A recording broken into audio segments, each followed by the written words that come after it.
7 spy girls team up to kill their teacher. The biggest war in human history, the Great War, left the world's nations with deep scars. Its conclusion brought radical change in world affairs. While painting, Klaus is informed that he is receiving a solo, impossible mission, with success rate under 10%, and certain death if he fails. Klaus doesn't hesitate to accept it. His master tells him that if he succeeds, he will get a new title, the greatest spy in the world. Klaus infiltrates a facility and takes some pictures. Meanwhile, a group of girls also infiltrate it and defeat some soldiers. The girls realize there is another spy and get serious. 10 years after the Great War, the Din Republic builds spy academies and puts students through harsh training. Lily is graduating but is informed that there is a newly formed spy team that wants her. Lily changes into the new provided clothes and heads towards the given location at Port City Arank Garmouth Seminary, while wondering how she managed to graduate, as she was so many times being close of kicked out. Dressed like a new student,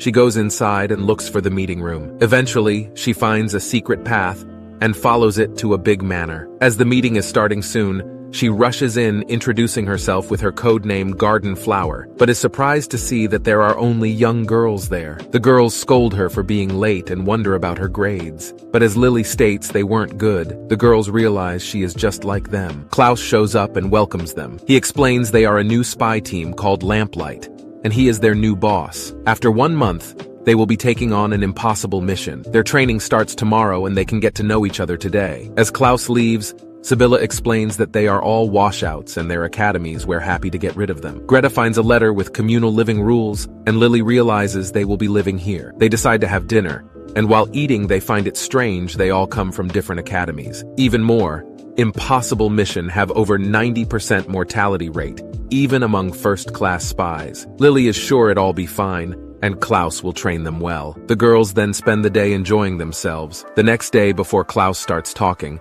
Monica asks what is their mission and why they were picked up. Klaus can't give them details, but states they will be infiltrating the hostile Galgad Empire. He gives them locks and asks them if they can pick them open. Lily finds the mechanism too complicated and notes it will take her at least 15 minutes. Klaus takes the locks back, and in just 1 second he opens them all up. He explains that with his lessons, they will be able to do the same. He will be training them here in Heat Haze Palace until they are strong enough to complete the impossible mission. He returns to the lockpicking lesson and tells them that they need to use the tool correctly. The girls want a bit more explanation, and he shows them opening the lock in a second again. However, they still didn't see or learn anything, and still want a bit more explanation. He realizes they couldn't follow what he said or did, and asks them if they will be able to understand his other lessons. As the girls deny it, Klaus realizes he is bad at teaching and tells them to take the rest of the day as self-study. After some discussion, Sarah guesses that they are expendable pawns, and the teacher has no intention on saving them all. Later that evening,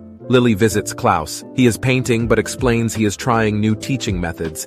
However, he haven't figured anything so far. Lily suggests they go on a sightseeing, which may get them some ideas, and gives him a list of locations. They go the next day, but Klaus is surprised it's just him and Lily. Lily explains the other turned her down, and Klaus decides to get them some souvenirs. He suggests some canned food, and explains how it can be cooked and be used with other food. Lily finds it delicious, and states he just explained the receipt quite well. They see a thief, but as he runs past them, Klaus takes the wallet back and returns it to the old woman. Lily asks him how he did it, but Klaus explains he just did it. He asks her how she puts her shirt, did her buttons, collar, etc., but Lily can't explains. Klaus states it's the same for him and he just did it without thinking. Lily realizes that his intuition is too good and he does things on instinct, which is why it's hard for him to explain it. Lily wants to go see Imai Lake. As they go, Klaus explains it's one of the most popular tourist attractions around here, and it's quite crowded. Lily manages to see one untaken boat,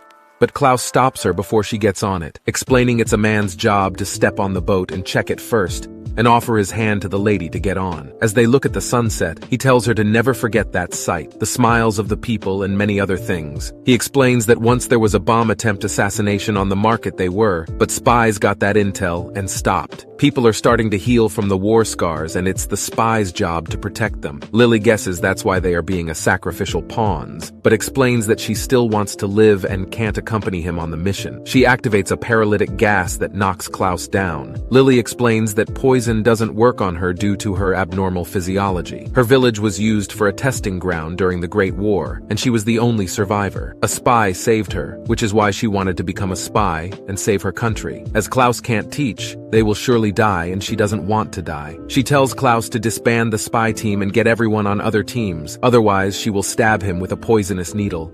Klaus recognizes her efforts, but wonders how long he should continue to play her game. He puts shackles on Lily's legs, and the boat starts filling with water. Klaus explains that even though Imai Lake is the most popular tourist location, it was missing from her sightseeing list. He guesses that if she would do something, the most logical place would be on a boat in the lake, since no one would be around. Lily explains she didn't add it so that he couldn't guess he may get attacked there, but it seems her idea backfired. She wonders how he knew they would take this boat, and Klaus points to a sign stating the boat is out of order. She realizes this is why he got on the boat first, to block her view to the sign. He realized she plans to attack him the moment she visited him last night. Lily agrees to give him the antidote, but realizes she forgot it in her room. Klaus didn't take the key to her shackles as she could search him while he was immobilized. Lily states the poison will lose effect in 10 minutes, but Klaus states the boat will sink in 5 and tells her to start rowling. They reach the land and Lily guesses that he let her poison him,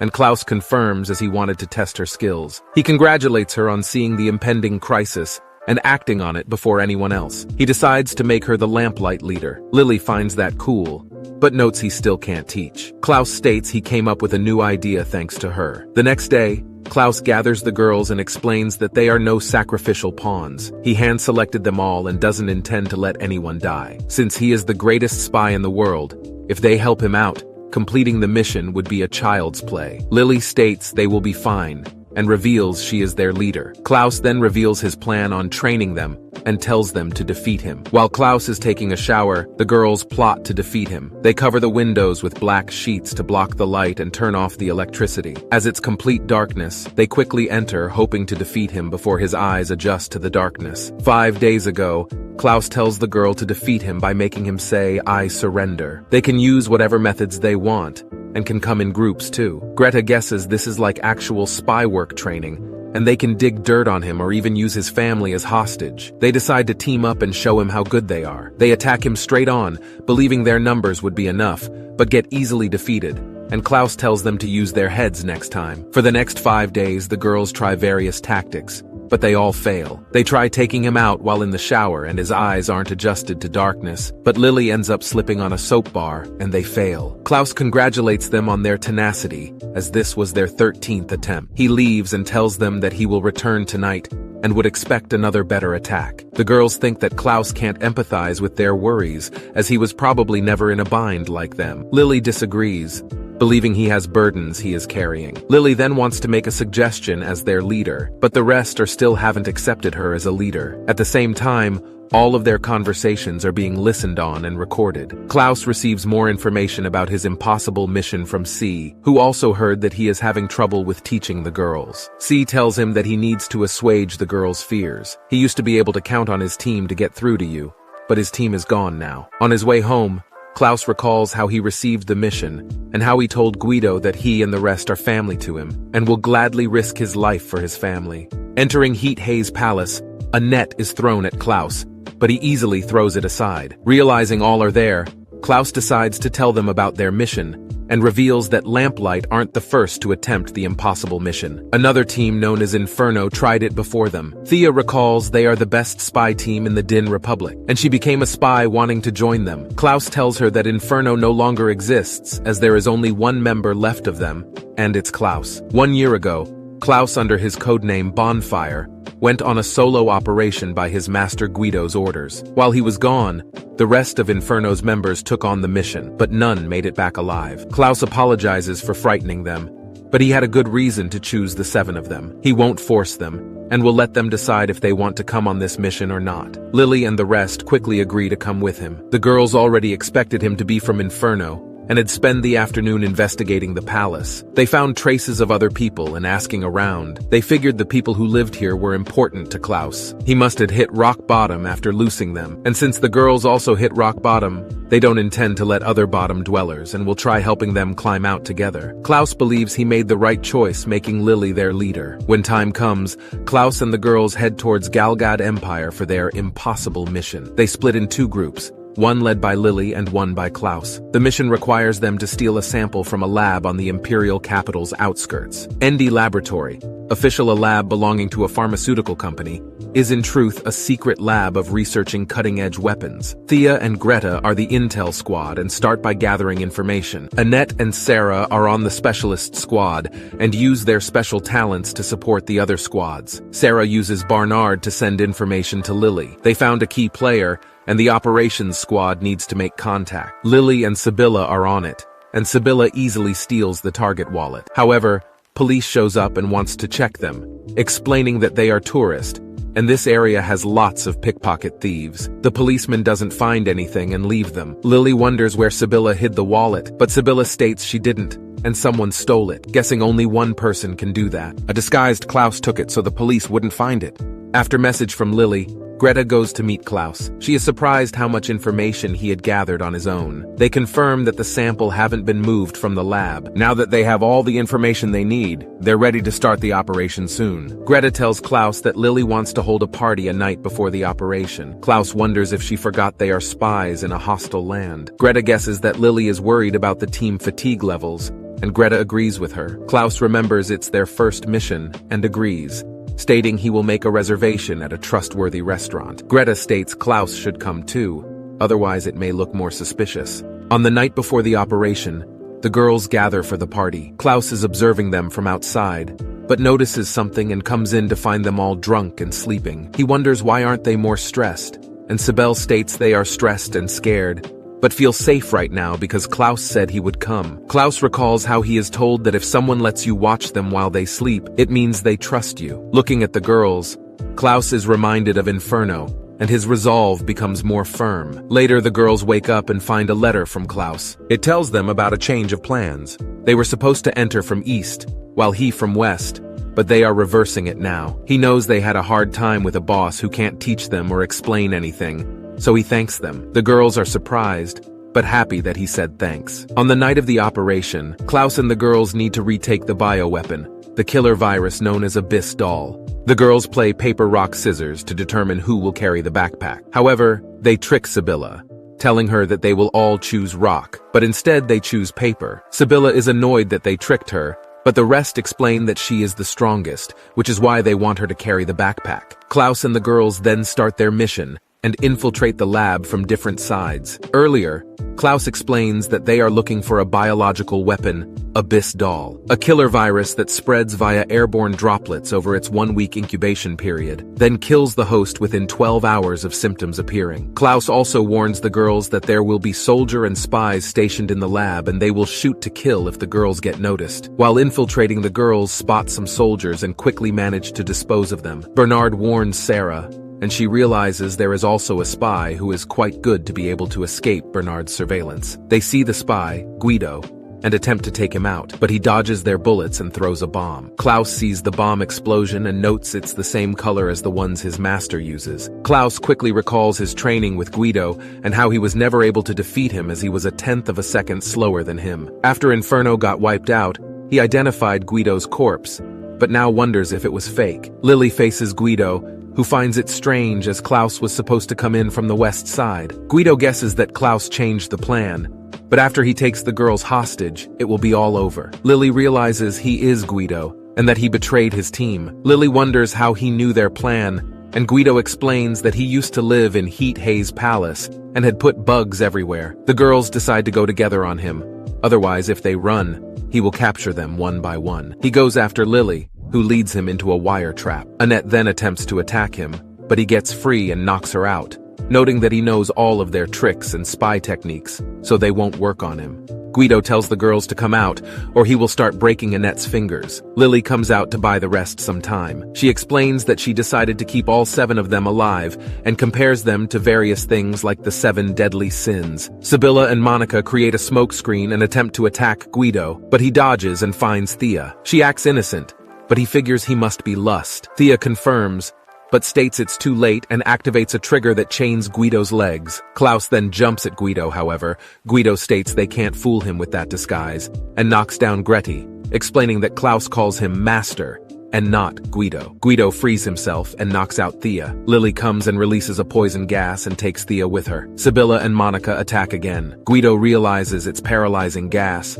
but it held his breath and it barely affects him. He then knocks out Sibylla, Monica, and Sarah, leaving only Lily. Angry, she attacks, but gets knocked out easily. Klaus reaches a dead end. A woman with some guards shows up and states they fed them bad intel. She also explains that Guido turned traitor and gave them full dossiers on every Din Republic spy. She knows what Klaus is capable, but unfortunately, he can't defeat them. Klaus then covers himself, and in that moment a small explosion occurs on the 2 walls next to the guards, taking them out. The woman wonders when did Klaus manage to set up a trap, but he quickly stabs her in the throat. One of the guards is still alive and Klaus decides to question him. After having the girls hostage, Lily guesses that Guido was after Klaus all along. Guido confirms, explaining that they planned to take Klaus along with Inferno 2 months ago. Guido gave him another mission to isolate him from the rest. Otherwise, if he teamed up with them, it would have been more problematic. Guido put top-notch Imperial spies after him on that mission, but to his surprise, Klaus beat them all. Taking him out became the Empire's priority. Lily then guesses that they used Abyss Doll to lure him. Guido confirms again and shoots his gun in the air, stating Klaus will be coming as he cares for his teammates. Klaus can't beat Guido, and with the hostages, he is sure to lose and perish. Lily states that if Klaus come, he will die, but if he doesn't, the girls will die. However, she wonders for how long she must keep playing this game. In that moment, Klaus contacts Guido by the radio and informs him that he obtained Abyss Doll and will be escaping. Earlier, Klaus tells the girl that the Empire will likely be expecting them. They will act dumb and let the Empire think they know nothing and underestimate them. He tells them that they need to deceive a certain enemy by feigning weakness to create an opening. Klaus explains that he can't defeat Guido, so he will prioritize the mission and head home. He also states he always suspected there was a traitor among Inferno. Guido wonders how he knows it, and Klaus states he just knows it. But he also found the bugs he planted in Heat Haze Palace. When he first met the girls, he gave them communal living rules, one of which was to never use their unique talents inside Heat Haze Palace. The girls then realizes what he means, and spend the month obeying the rules. With this, Guido has no idea what the girls are capable of, as the dossiers he have about the spies doesn't include Academy's girl wonders. Klaus is confident that the girls will defeat him. In that moment, Lily reveals her code name is Flower Garden as foam surrounds her and Guido. Lily attacks Guido, but he dodges her and knocks her out, and guesses her poison foam was just for a show. He tells Klaus he defeated them all, but then sees some bolts falling. He manages to dodge as some pipes fall down. He figures this can't be coincidence. In that moment, he gets stabbed in the back. As he turns, he sees another girl who came out of the backpack. Klaus confirms that they are 8 girls, and they were forced to live like if they were 7, which was another rule in the communal living rules. Klaus introduces the 8th girl, Erna, codename Fool. Erna joined the girls on the 2nd day, but the girls make sure to never mention her. She is an expert when it comes to accidents and disasters, and her sharp senses let her subconsciously pick up on portents of doom, allowing her to get others caught up in them. Guido can't believe they sacrificed a month of their lives just to land a single hit, but then falls unconscious on the ground. Lily frees the girls. Erna then jumps and pushes Lily out of the way, saving her from Guido. He explains he passed out for a moment and it's been a while since he was in such situation, but all they did was to slow his moves 1/10 of a second. The girls can't believe they were only able to achieve that. However, Klaus congratulates them. He comes and gives the bioweapon to the girls and tells them to escape. Klaus and Guido then exchange blows. Klaus notes that thanks to the girls, he caught up to Guido, and he isn't qualified to be his enemy anymore. A week later, Klaus reports to C that the mission was a success, and they all survived. Lamplight was a temporary team, which is now disbanded, and the girls had returned to their academies. Klaus feels as incompetent teacher, but will be glad if the girls no longer feel like washouts. C wonders about Guido's body, and Klaus gives him a small box, stating it was all he could take back. When Klaus defeated Guido, he asks him why he betrayed them, but Guido tells him to just kill him. Klaus explains he will be disbanding Lamplight and the two can rebuild Inferno. Guido finds Klaus too soft, but noticing a sniper, he pushes away Klaus and gets shot by the sniper. In his last moments, Guido tells Klaus to make sure to protect them this time. Klaus sits on the couch with the box in his hand. Suddenly, his legs are chained, and the 8 girls appear in front of him, stating they finally caught him. Klaus notes they went back to their academies, but the girls state they lied as they are spies. As they caught him, they can have whatever demands they want and wish to stay together as Lamplight. Klaus states they could have just asked, but the girls explain that they are still learning from him. Klaus smiles and frees himself, stating they are still not fit to be his enemies. He congratulates them and tells them they will be continuing with their classes. Subscribe for more anime recaps just like this.